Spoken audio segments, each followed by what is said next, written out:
Minister Piyush Goyal, addressing a startup roundtable in Tokyo, has pitched for deeper India-Japan startup collaboration.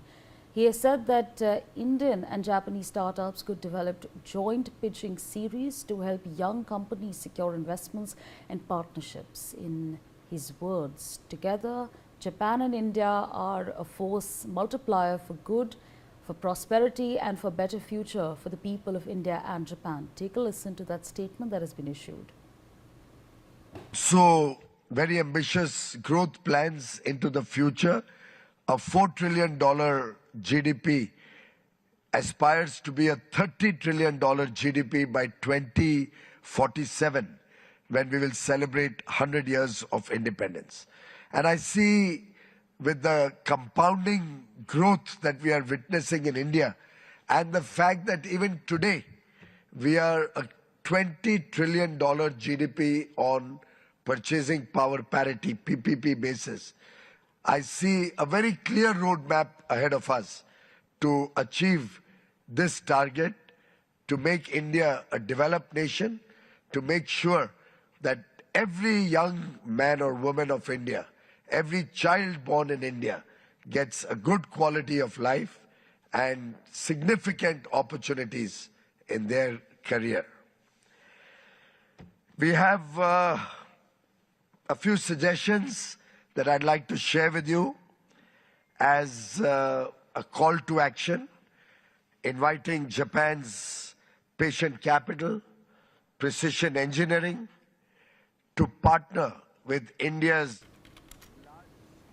Brian Thomas continues to be with us on the broadcast. Brian, give us the details and, highlight some statements for us that have been issued by Mr. Piyush Goyal over there in Tokyo. Sabri, Union Commerce and Industry Minister Piyush Goyal addressing a startup roundtable in Tokyo praised the growing India-Japan business partnership and said the country's largest ever business delegation comprising over 200 business leaders had found the right destination in Japan.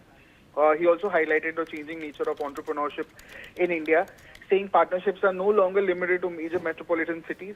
According to him, around half of new Indian startups are now emerging from smaller cities, reflecting a major shift in the country's entrepreneurial landscape. He also highlighted India's position as the world's third largest startup ecosystem, pointing to the transformation since the launch of the Startup India program 10 years ago, and said India had only around 400 to 500 startups a decade ago, compared with nearly 2.5 lakh startups today.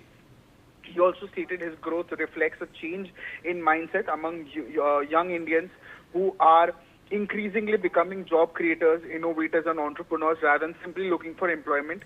He also highlighted India's growing unicorn system, saying the country has now more than 130 unicorns along with several hundred companies he described as potential future unicorns or sunnycorns. He also said the willingness of young Indians to take risks, accept failures, and return with new ideas has become an important role of India's entrepreneurial story. Yes. Okay, Brian, appreciate you joining us and sharing all those details with us. Ms. Mitali Nikore, economist, also with us on the broadcast. Ma'am, appreciate you taking out time, and I do want to understand from you. India is making a very conscious effort to bolster ties with Japan, whether it comes to, startups, semiconductors, manufacturing, AI. Where does that thought of pushing India-Japan ties truly come from? Thank you so much for having me. I think, when we're thinking about the India-Japan partnership, we have to go back a few decades. This is not a new relationship. This is not a new partnership.